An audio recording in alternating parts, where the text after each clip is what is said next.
The Thaumaturge is hard to describe in the best way. It's essentially a supernatural detective RPG set in 1905 Poland on the brink of revolution against the Russian Empire, and you play as Viktor Szulski, who's returning to his hometown of Warsaw after the death of his father. My name is Viktor Szulski, Szulski, and Viktor with a W, not a V. Interesting name. Where's this headed? But Victor's no ordinary bloke. He's a Witcheresque Thaumaturge, or miracle worker, who can control essentially demon Pokemon to solve physical and interpersonal conflicts through outright combat and also dialogue and skill checks, Disco Elysium style. So yeah, it's pretty ambitious, and especially so for a small Polish AA studio of about 50 to 60 people in Fool's Theory. But these guys aren't your average new studio. You may have seen their previous work in Seven, The Days Long Gone, or seen their name in the credits of big games like Hellblade: Senua's Sacrifice, Outriders, Baldur's Gate 3, or as the studio that CD Projekt Red handpicked to make The Witcher 1 remake. Pretty good track record, right? And it makes sense, as Fool's Theory is run by Jacob Rokos. Okay, Medium, let me help you with that, alright? And it makes sense, as Fool's Theory is run by Jakub Rokos, who was a senior quest designer on The Witcher 2 and 3 at CD Projekt Red. Additional CD Projekt Red veterans include design director Karolina Kuzia-Rokos, who was a QA tester and quest designer for 4 years, as well as living world lead Przemysław Tarczyński, and lead quest designer Katarzyna Władyka, who worked on The Witcher 3 and Cyberpunk 2077. All that to say, these folks have been part of some of the most important RPGs in recent memory. They know their stuff, and it shows here in the Thaumaturge. Alright, Mr. Skotsky, well thank you for the authentic Polish assist there. Now, if all that sounds intriguing, I've got some good news for you. I've got a free copy of the Thaumaturge to give away. How do you win it?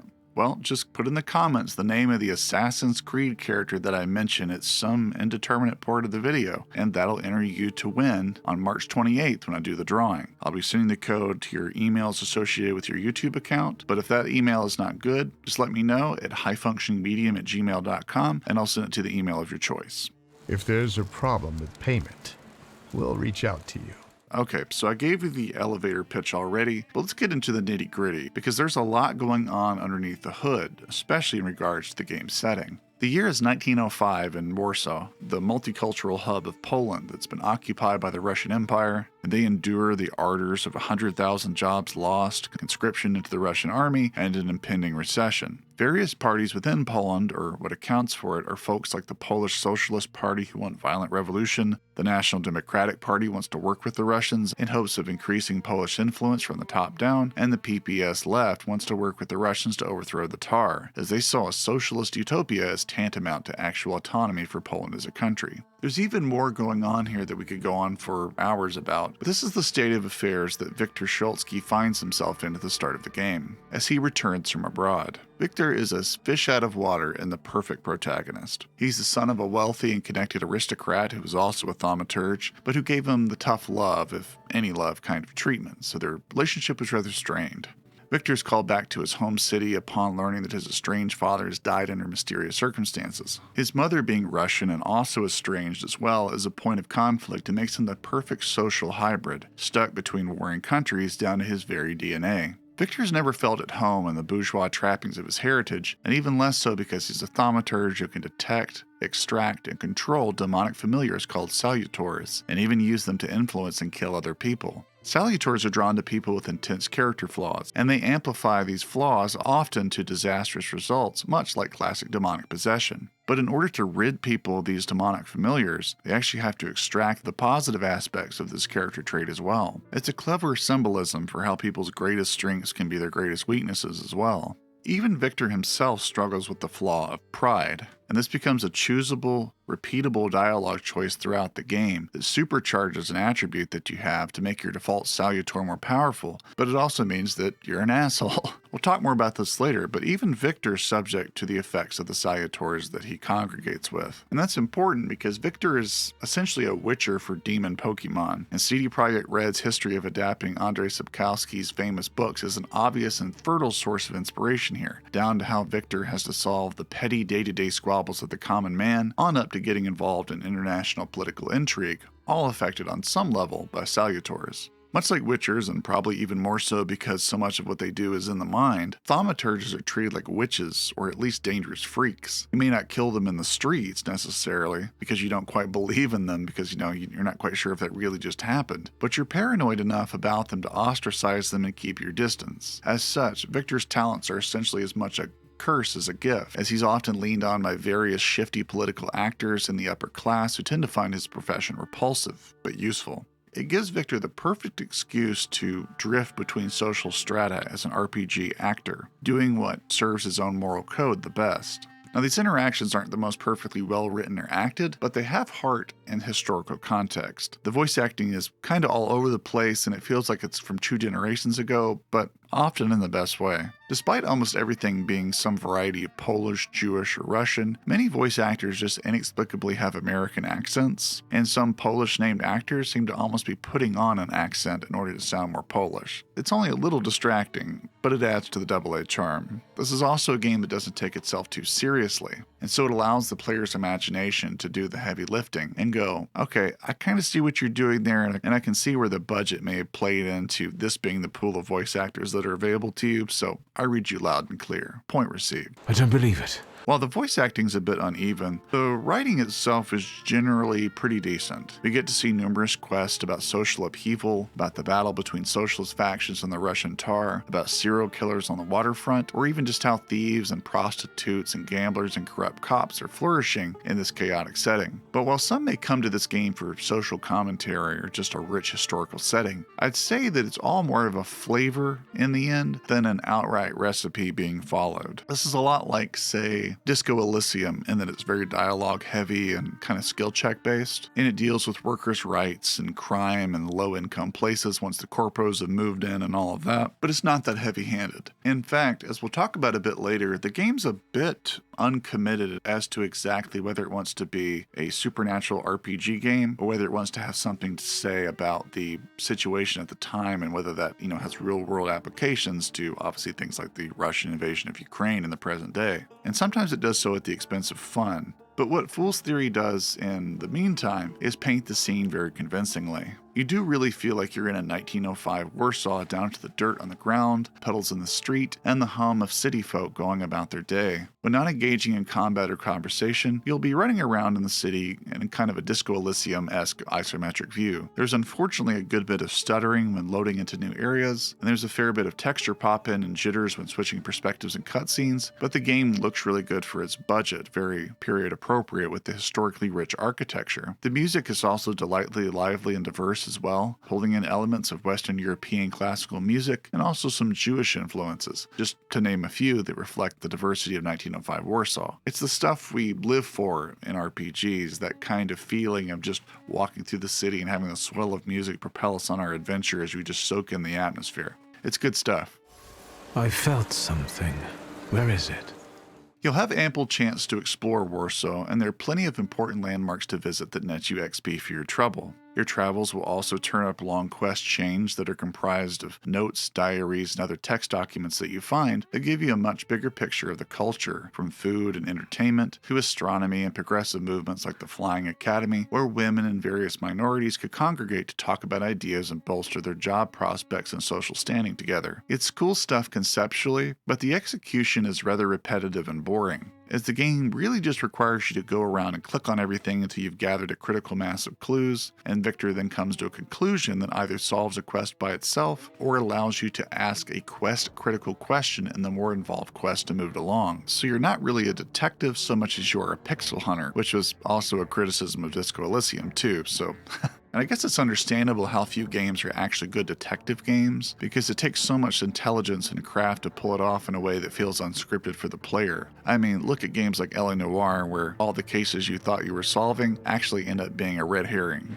Okay, I hear you. But I could withstand the linearity of it all if there was just some variation, and there wasn't just so damn much of it. All these piddly side quests that just amount to you clicking around the environment and going hither to and fro to do the very same thing really drags down the pacing, when it's done for a good 7 to 10 hours in the middle chapters. And it's all required to unlock the lion's share of the Salutor's powers for you to use in combat. Couple this with the fact that knowing where to go is also done by constantly having to ping the environment to make an objective trail appear, and you've got a mechanic that rightfully asks something out of you over and over again, so it's trying to keep you engaged, but it asks it so often that it becomes tiresome. There's also a few quest lines that just bug out from time to time and have no idea where to send you next. But fortunately, running around and talking isn't all you do in the game. You actually get to use your growing menagerie of Salutors in turn-based JRPG-style combat. You've got 2 sets of moves that allow Victor to punch or shoot his enemies, and you've got your choice of attacking enemies' health bars or using special attacks to wear down their focus instead so that they become vulnerable to devastating follow-up attacks. There are trade-offs to each depending on the exact makeup of your enemy, as draining focus usually takes longer and invites more counterattack without actually doing any damage to their health, but it lets you end things decisively if you can last long enough. Victor's light and heavy attacks take 1 or 2 turns to go off respectively. As you level up, you can choose which aspects of Victor's skill set to improve and unlock new modifiers to slot into these attacks to test out different synergies, like a chance to do double damage or doing more damage if an opponent is already suffering from a particular status effect. Your Salutors themselves, though, are where the real variety comes from. Each has their own specialty. Upir can regain you life when dealing damage. Vukovac can add status effects called suffering that damage your opponents over the course of several turns. Lelik can drain enemies' focus and can reallocate negative status effects that you've accrued onto enemies for huge swings in battle. And there's much more that I'll leave up to you to discover, so I'm not ruining the best part of the game for you. Finding the synergies through experimentation is just really satisfying, as is just watching these really interesting looking creatures animate and do all of this stuff. It just looks great and feels great to do over and over again. What's fun too is that there are multiple considerations to make in combat. Some attacks take 2 turns to go off, like I said, so you have to plan ahead and anticipate what attacks your enemy may use in the meantime. They may slow you down, they may speed themselves up, or make themselves invulnerable to new status effects being added to their person. Enemies often come preloaded with traits like reducing incoming damage by 80% unless you attack them first with a specific Salutor. It also gets you using your whole menagerie of Salutors, though undoubtedly you'll find you like some more than others, though don't count any of them out. The ones that look the worst often end up being the most subtly powerful. Like how Lelik can protect you from any new status effects for a whole turn, which is sometimes absolutely broken, or you can let negative status effects accrue on your person and then dump them at the last second with Lelik to really take out an enemy. This is actually the only way that I was able to eventually defeat Marana, which is easily the hardest combat challenge in the whole game. I died probably, 15 to 20 times in the game, and a good half of those were to Marana until I figured out exactly what I was supposed to be doing with her. She pushes you to both get lucky with some dice rolls, but also understand conceptually what abilities actually counteract her onslaught of buffs for the enemies, and also her debuffs to you that make you twice as vulnerable. The game's honestly just a bit too easy other than this battle, and the depth that the game provides your ability suites really doesn't get pushed to its limits nearly often enough, despite the combat being really prevalent in the middle portions of the game. There's also an over-reliance on Upir and the other Salutor you get with life gain, as you often have no real defense otherwise or way to outlast your opponents. Getting life back while dealing damage with these two is essentially like stealing a turn from your opponent. Otherwise, you're just kind of trading blows. Combat also feels rather samey and lacking challenge, as you can click almost any attack type as the game goes on and just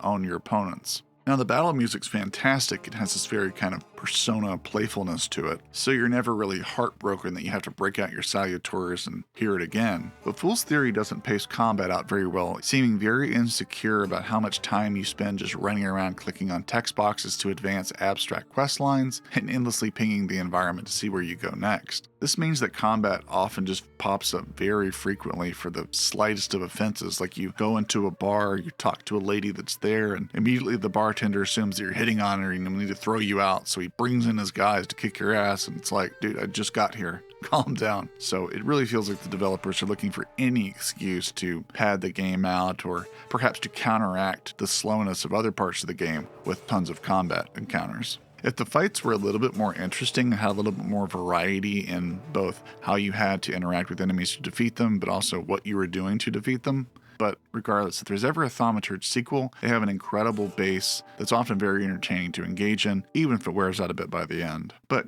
going back to what I said real quick about how the combat both wears out its welcome, then also feels like it's not enough by the last chapter, that brings me back to the quality of the storytelling and the role-playing by game's end. The last chapter weaves its way back into political intrigue, but it's unfortunately just not that intriguing. You come face to face with some real Russian powerhouses and have to determine whether you want to allow terrorist revolutionary groups to violently rebel or try to achieve a more compromising but possibly more peaceful agreement between Poland and Russia.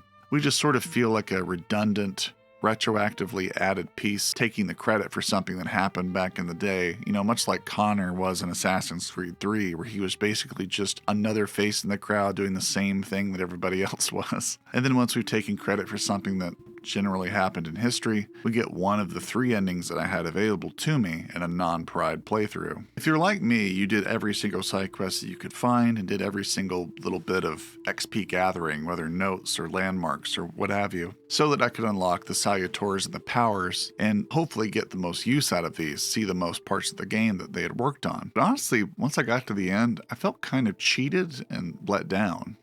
What do you want from me? As it turns out, you'd have to have found every single salutor and also maxed out the Pride dialogue choices throughout the whole game to unlock what the game calls the bad ending. But it's also the only ending that unlocks a boss fight, so it kind of seems like the best ending to me. Stranger still, this is the ending that you choose by essentially allying yourself with what you thought was the bad guy. But then, despite choosing to ally yourselves with them, eventually the quest just decides that you're going to have a face-off. Not only are we given very little time to use all of our high-tier salutors, but we don't even get a way to send them off against a boss that tests our mettle and invites us to use them all except in one extremely specific end condition. I hate to say it, but this is just kind of lame. Now, maybe the reason all the other endings feel a bit tame by comparison is that the team wanted to make the ending very open-ended for any possible sequels. Unfortunately, the game kind of has that Kingdom Come Deliverance feel to it, where it feels like we're stopping about 2/3 of the way through the story, which Kingdom Come Deliverance very much was, and pausing before the actual really big important thing happens that the game has been building up to this point. And speaking of invoking big-name games, I also like to refer to the Disco Elysium that's likely still in the title of this video. I didn't just name drop it to help the algorithm. There's actually a specific reason why I want to bring this game to your attention.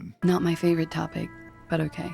Thaumaturge and Disco Elysium have some pretty big similarities. Both are supernatural detective stories that deal with social upheaval and kind of how does communism and socialism play into society, and is it a viable answer to tyranny and dictatorships? And they both feature a lot of running around and clicking on things and dialogue choices. But there is one big lesson that I think the Thaumaturge needed to learn from Disco Elysium. I don't think it's something that necessarily would have impacted development negatively, especially if they reallocated the resources from those rather forgettable side quests where you're just clicking through text documents and then the quest kind of just completes itself. Famously, Disco Elysium doesn't really have combat in the strictest sense, in terms of depicting violence to achieve an end, but it does hinge on skill checks to pull off various maneuvers that dictate major successes. But it's also, like the Thaumaturge, rarely a hard game, or a game that tells you no. But Disco Elysium accounts for any skill check fails in a much more subtle and less jarring way. The game actually just evolves to account for your failure instead of just saying, no, try again, reload your save, or come back once you've managed to accrue enough skill points to put it into this exact thing so that you can push through the quest in this one way, the only way to success. When the Thaumaturge skill checks you either have the required XP to put into the respective character trait like mind or word, and you can do that option, or you can't. There's one very specific quest that I got stuck on for quite a while on that serial killer quest I mentioned on the waterfront, where there's 2 or 3 clues right around a cop that you're trying to persuade to reopen a case, and the only way to get them is to basically have, I think, a 5 on your mind or word skill, and at the time I think I had like a 3.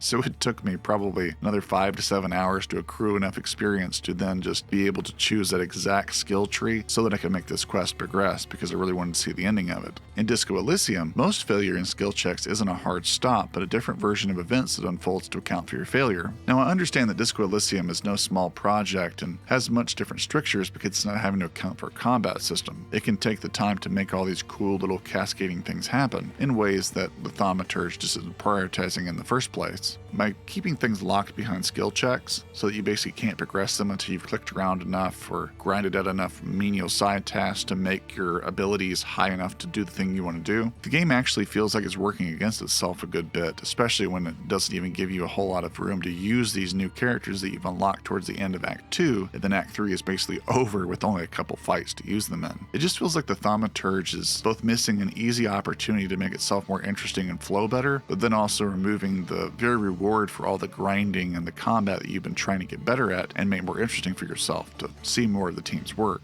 And it's too bad because Act 2 really picks up the pace and adds a lot more lore considerations and a lot more intrigue about why your father died and what that means for you and the city at large. We find out the backstory of your father's death, and I was really excited to see where it leads as it dips into Jewish mysticism in fun, exciting ways that end up affecting gameplay. Our sister Lygia is a good character that you come to like as she's sensible and resourceful, and there's some potential in Victor's childhood best friend, who's a very dandelion-coated crime lord who bursts out into poetry at a moment's notice when he's not beating up hapless people that have crossed him. But he never really goes anywhere and really doesn't matter to the overall arc.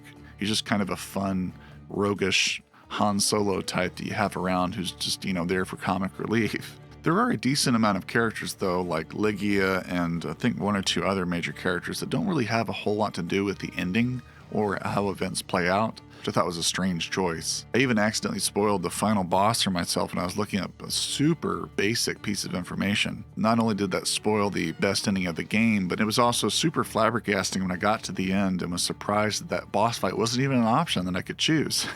In the end, I just got to do this weird political peace talk of sorts and had no satisfaction of using all my characters that I've been buffing up and some of which I just unlocked and only got in a couple fights with. It just feels like the game sort of fizzles out as it isn't quite sure whether to be a video game or whether to be kind of a light political commentary, and one that doesn't even really have a cathartic ending either from a narrative standpoint or by capitalizing on the gameplay elements it's been building up the whole time.